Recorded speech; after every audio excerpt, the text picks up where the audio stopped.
ಇದೆ. ಏನು ಅಂತ ಹೇಳಿದ್ರೆ, ನಾವು ಹೊರಗುತ್ತಿಗೆ ನೌಕರರ ಸಂಘದವರು ನಮ್ಮನ್ನು ಎಲ್ಲಿಯಾದರೂ ಕೆಲಸದಿಂದ ತೆಗ್ದಾರೋ ನಾವು ಏನು ಮಾಡುದು, ಕೆಲವೊಂದು ಕಾಲ್ಗಳು ನನಗೆ ಬರ್ತಾ ಇದೆ.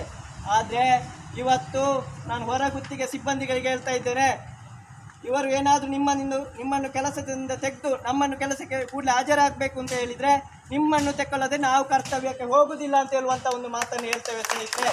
ನೀವು ಯಾರು ನಿಮ್ಮ ಹೆದರಬೇಕು ಅಂತ ಇಲ್ಲ. ನಾನು ರಾಜ್ಯ ಮಟ್ಟದಲ್ಲೇ ಮಾತಾಡಿ ಹೋರಾಟವನ್ನು ಮಾಡಿದ್ದೇನೆ. ಅದಕ್ಕೋಸ್ಕರ ಯಾರೂ ಕೂಡ ಎದೆಗುಂದುವಂಥ ಅಗತ್ಯ ಇಲ್ಲ.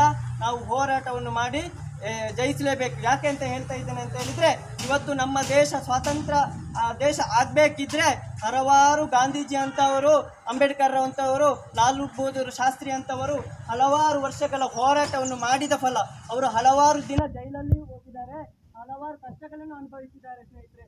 ಅದಕ್ಕೋಸ್ಕರ ನಾವು ಕೂಡ ಇವತ್ತು ಎಲ್ಲ ತ್ಯಾಗವನ್ನು ಮಾಡಬೇಕು. ನಾವೀಗ ನೌಕರರಲ್ಲ, ನಾವೀಗ ಹೋರಾಟಗಾರರು ಸ್ನೇಹಿತರೆ. ಅದಕ್ಕೋಸ್ಕರ ನಾವೆಲ್ಲ ಎಚ್ಚೆತ್ತು ನಮ್ಮ ಬೇಡಿಕೆ ಏನು ಉಂಟೋ ಅದು ಸರ್ಕಾರಕ್ಕೆ ಮುಟ್ಟಿ ನಮ್ಮ ಬೇಡಿಕೆ ಈಡೇರುವ ತನಕ ನಾವು ಹೋರಾಡುವಲ್ಲಿಕ್ಕೆ ನಾವೆಲ್ಲರೂ ಸಿದ್ಧರಾಗಬೇಕು ಅಂತ ಕರೆ ನೀಡ್ತಾ ಇದ್ದೇನೆ ಸ್ನೇಹಿತರೆ.